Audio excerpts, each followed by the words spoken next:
What if the poorest looking woman on a $200 million yacht actually owned the entire fleet? She walked on board in sandals, carrying nothing but a canvas bag and quiet confidence. And within hours, the rich and powerful would laugh, mock, and livestream her humiliation for the world to see. But what none of them knew was that she wasn't a guest. She was the queen of the sea. Stay until the end. Because the moment she says just 3 words, everything you think about power, pride, and appearance will be shattered. The ocean glittered like liquid silver beneath the setting sun as the Artemis, a $200 million floating palace, sliced through the waves off the coast of Sardinia. Laughter spilled from its decks, mingling with the clink of champagne flutes and the distant rhythm of a live DJ. Cameras flashed, diamonds sparkled, and then silence. Heads turned, the air shifted. From the far edge of the dock, a woman stepped aboard. No security entourage, no assistant, no designer gown or shimmering heels. Just a simple linen dress that billowed slightly in the breeze, worn sandals, and a canvas tote hanging loosely from her shoulder. Her long dark hair was tied back with a single ribbon, and her expression, calm, unreadable, cut through the crowd more sharply than any diamond could. One influencer whispered, "Did she sneak on?" A man in a navy blazer chuckled, "She's either lost or delusional." A waiter paused, uncertain whether to greet her or report her. But she walked with purpose, weaving silently between groups of guests, her eyes scanning the deck not with curiosity, but recognition. Like someone returning to a place long abandoned. A heavily tanned woman with oversized sunglasses scoffed aloud. Is this a social experiment, or did security seriously miss this? Phones were already up. Photos snapped. A live stream began. Homeless woman crashes billionaire yacht party. Watch this, read one caption. And yet, the woman never flinched. Her fingers gently traced the polished teak rail, her eyes resting momentarily on the gilded crest at the helm. For a second, just a second, there was something regal in the way she stood, but it vanished when a crew member approached and hesitated, eyes darting toward the control room.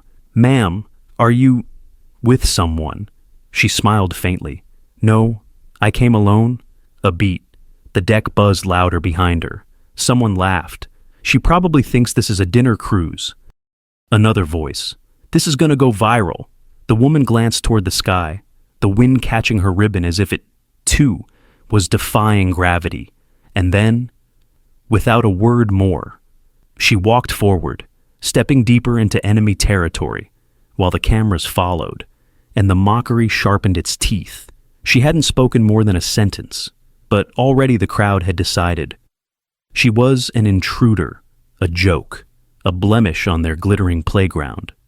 Someone hissed, "Is she lost?" and another fired back, "Maybe she thinks this is a ferry."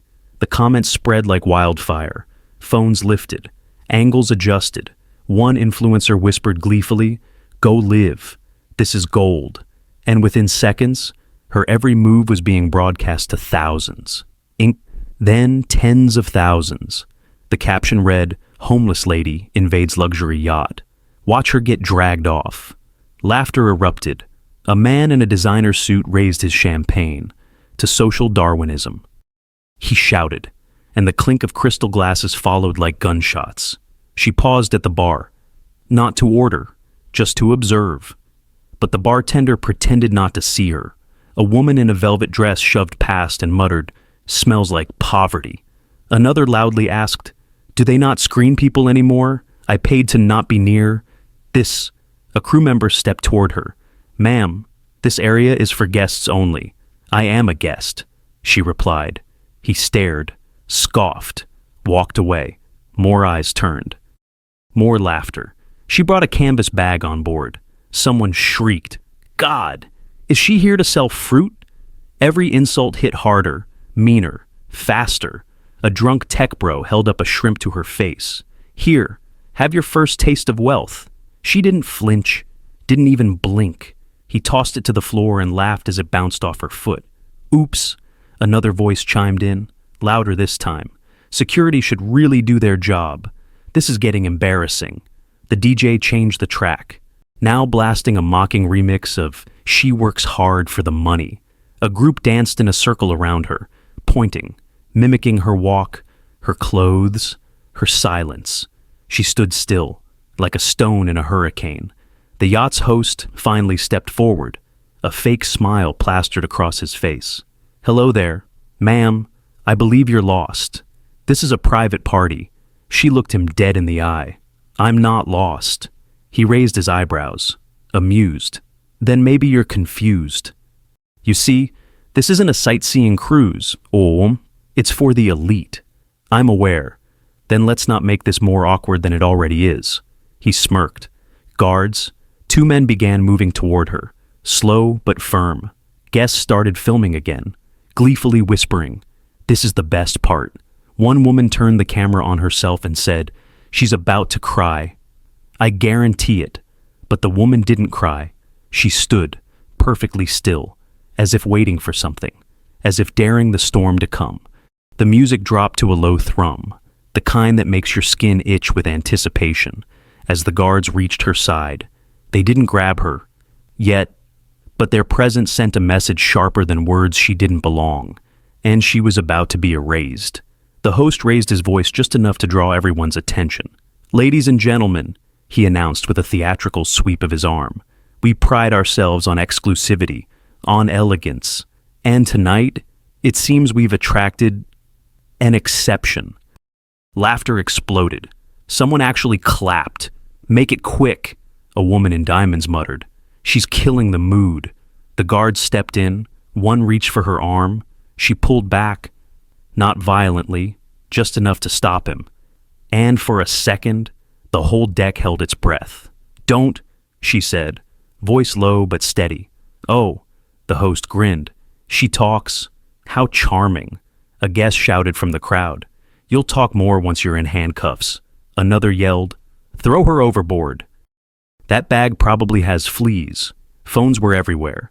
Dozens of live streams now. Her face, calm, unreadable, was being broadcast to millions. And then, a hand shot out from the crowd and snatched the ribbon from her hair. "Souvenir," someone cried.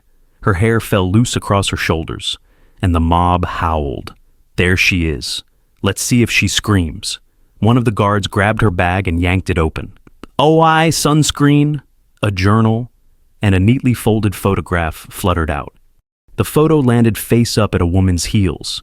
She bent to look, then sneered. "A family portrait.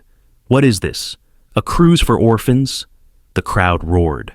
The host waved his hand like a judge declaring sentence. "Remove her. This isn't charity." A guard stepped forward, grabbed her wrist. "Let's go." Cameras zoomed in. The moment was peaking, but she didn't resist. She looked at him, straight through him, and said just 3 words. "Answer your phone, confused." The guard paused. His radio crackled. So did the host. The DJ stopped the music. A low thumping filled the air. Distant at first, then louder. Heads turned skyward. A sleek black helicopter approached fast, cutting through the golden sky like a blade. The yacht staff exchanged panicked looks. The host's face twisted. "What the hell is that?" he snapped. The helicopter circled once, then hovered above the yacht's helipad. The door slid open midair. And what stepped out wasn't a rescue. It was judgment. And it was just beginning. The helicopter's blades sliced the air with mechanical precision as it descended, whipping the sea breeze into a frenzy, blowing napkins off tables, and sending champagne flutes trembling. All eyes turned skyward, mockery freezing mid-smirk, replaced by confusion.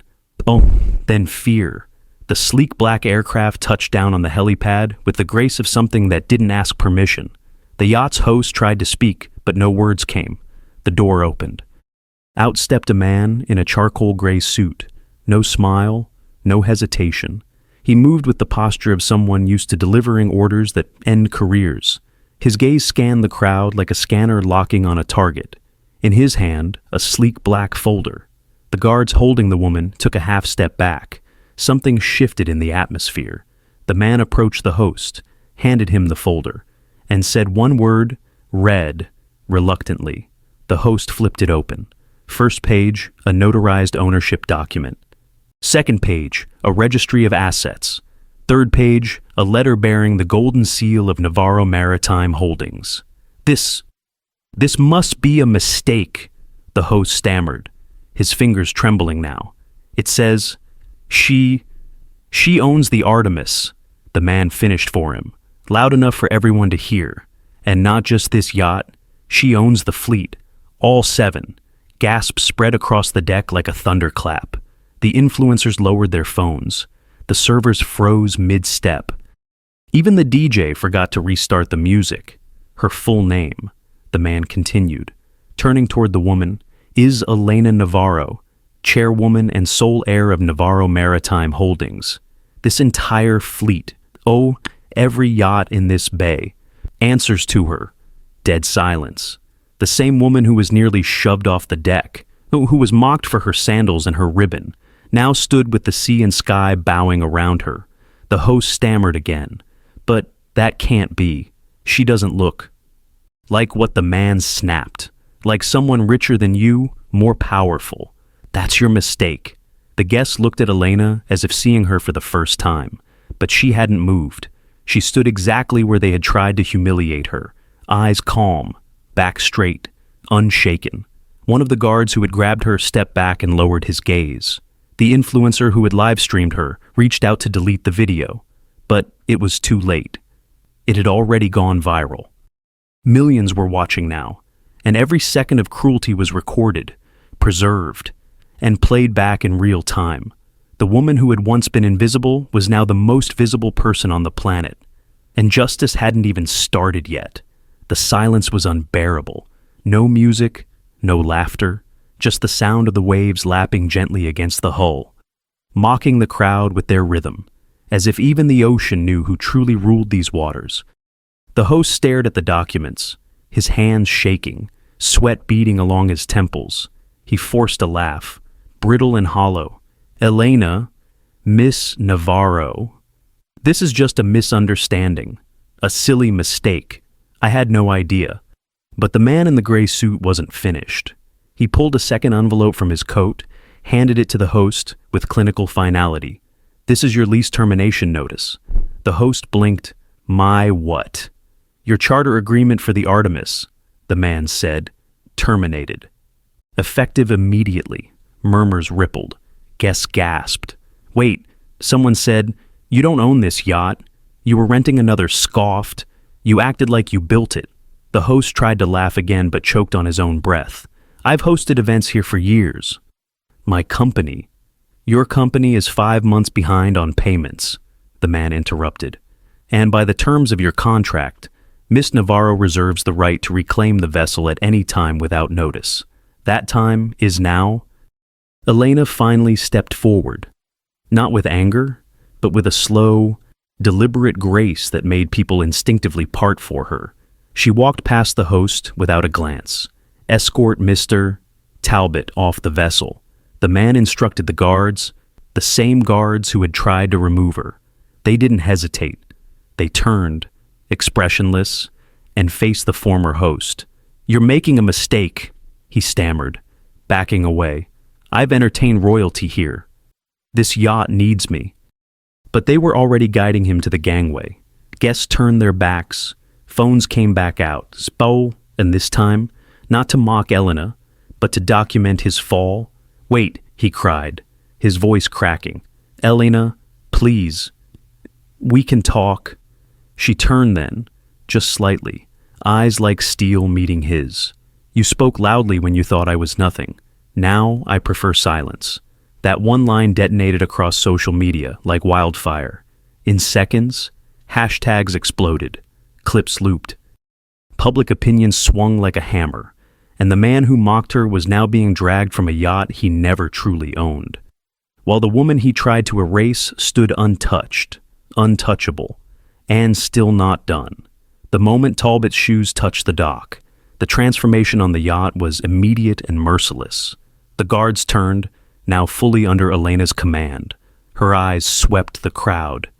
Those who had laughed, filmed, sneered, and her silence alone was enough to make their blood run cold. The man in the gray suit nodded and began issuing quiet orders. Within minutes, 2 influencers were pulled aside. Your partnerships with Navarro Maritime affiliated sponsors are revoked, effective immediately, he said flatly. All scheduled appearances aboard any of our vessels are canceled. Wait, what? One of them screeched. I have 20 million followers. Then livestream your apology, the man said without blinking. See how far that gets you now. The DJ's speakers went dead. A crew member approached him. Your contract ends tonight. You mocked a fleet owner. We don't tolerate disrespect here. The DJ sputtered. I didn't even know who she was. Exactly, the crewman replied. And you made sure she felt that. A woman in a sequined gown tried to slip away but was stopped on the stairs. Ma'am, said a young staffer, you assaulted a guest and destroyed her belongings. You're banned from all Navarro events indefinitely. That ribbon wasn't even worth anything. She snapped. The staffer replied, voice cold. That ribbon has more dignity than you. Dozens of guests suddenly found themselves blacklisted, unfollowed, unnamed. The live streams flipped from mockery to meltdown as former elites were escorted off, one by one, their reputations shredded not by Elena's hand, but by their own actions. Meanwhile, Elena stood near the helm, untouched, unbothered. The sea breeze lifted strands of her hair like a crown as her phone buzzed in her hand. She glanced at the screen. A text from her legal team, footage acquired, defamation suits drafted. Just say the word. She didn't reply. She didn't need to. Her silence was already a sentence. A server approached her hesitantly. Not one of the cruel ones, but one who had looked away during the chaos, uncertain. Miss Navarro. May I still serve tonight? Elena turned to him, studied his face. Did you laugh? He shook his head. Did you film? No, ma'am. She nodded once. Then do your job with pride. And just like that, the lines were drawn. Those who chose cruelty were erased. Those who showed restraint were spared. The yacht didn't just change hands, it changed atmosphere, became a vessel of reckoning. The waves crashed louder now, as if clapping, and the woman once mocked for being too ordinary had just rewritten the definition of power. Without raising her voice, without lifting a finger, and without forgetting a single face. As the last of the smug laughter faded into sea spray and shame, a quiet shift took hold of the Artemis. Where once there had been mockery and arrogance, now there was reverence, stillness, a kind of awe that didn't need music or applause. Elena stood by the railing, staring out at the horizon, but she wasn't finished. Not yet. Her gaze drifted toward a young steward in a wrinkled uniform who had earlier, when the crowd turned cruel, offered her a glass of water without a word. He hadn't looked down on her. He hadn't filmed. He had simply treated her like a human being when no one else did. What's your name? She asked, her voice soft but unignorable. The steward blinked, startled. Jace, ma'am, Jace Callahan. How long have you worked here? Jace, 2 years. Ma'am, you're done here, she said calmly. His face dropped. Ma'am, I didn't mean any offense. You're done here, she repeated, then let a beat hang before adding. Because starting next week, you'll be training with my personal crew. We're flying you to Monaco to begin full executive hospitality certification under the Navarro fleet. His mouth opened, no sound came. People like you keep ships afloat, she said. Not the loud ones, not the rich ones, the kind ones.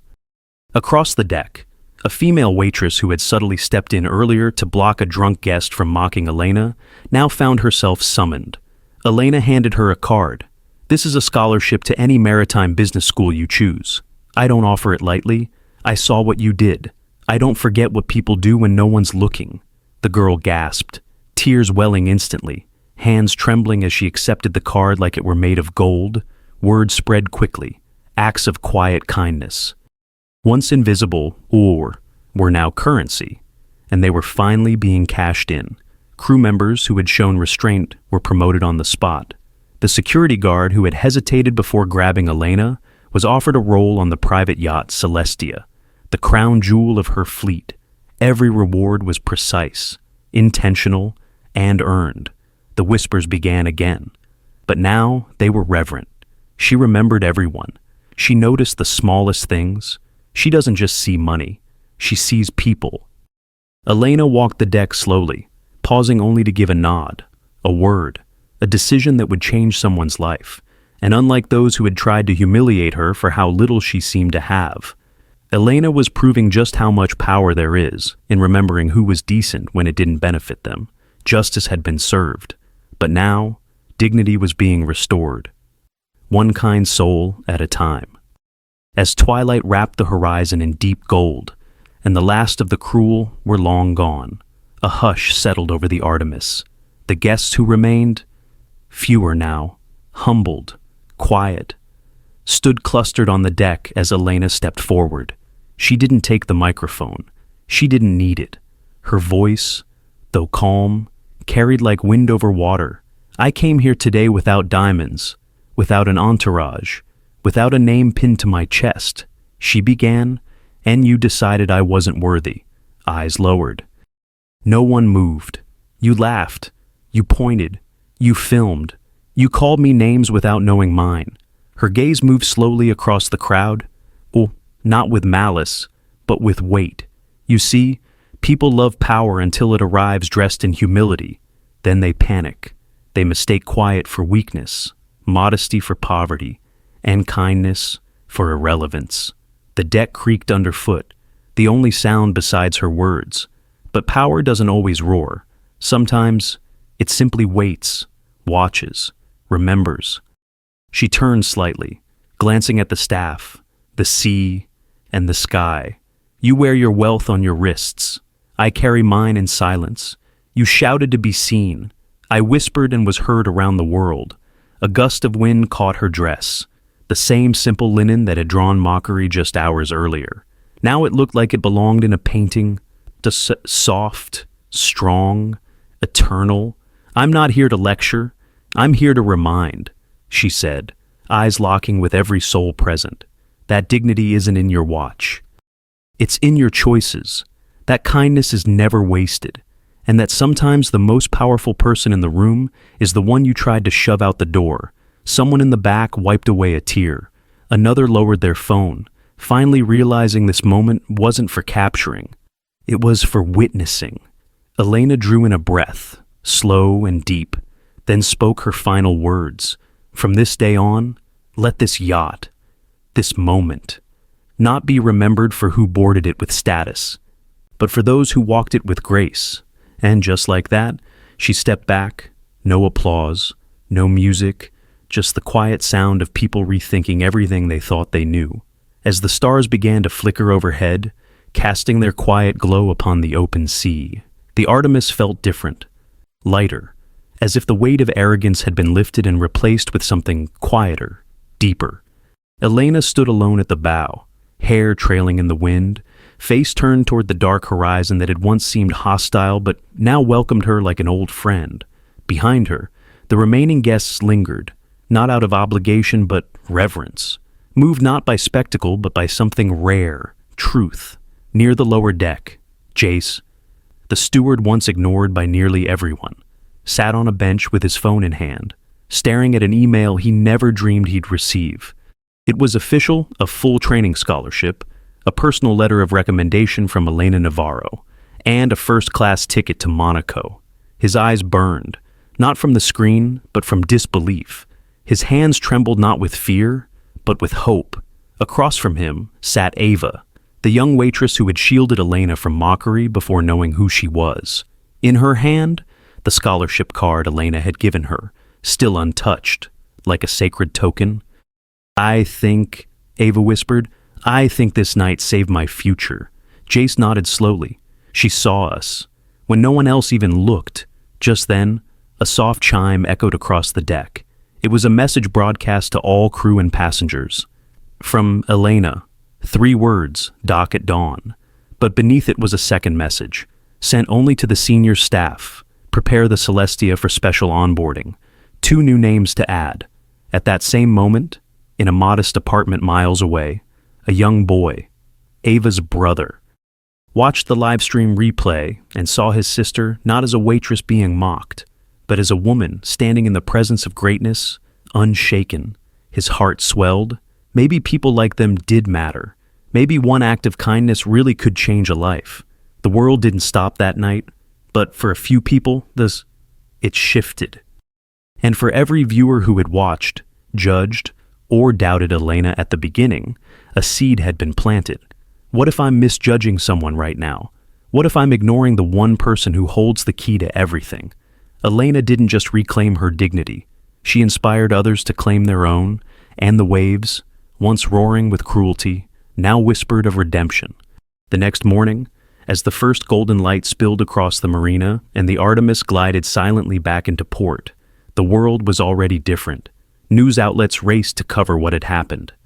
Billionaire Elena Navarro, humiliated on her own yacht before revealing. She owns the entire fleet. But Elena didn't grant interviews. She didn't need to. The footage spoke louder than any headline ever could. Clips of her silence, her stare, her speech under the stars had gone viral across every platform. People weren't just watching. They were listening. In classrooms, cafes, and boardrooms, conversations had shifted. What does power look like? What does worth feel like? And how many people have we ignored because they didn't dress the part? On the yacht, Elena gathered her belongings, a journal, a photograph, a ribbon now carefully tied back into her hair, and stepped onto the dock without fanfare. No cameras, no escort, just the morning sun and the sound of calm waves. As she passed through the marina, a young girl in a janitor's uniform recognized her and froze. "It's really you," she whispered. Elena stopped, smiled gently.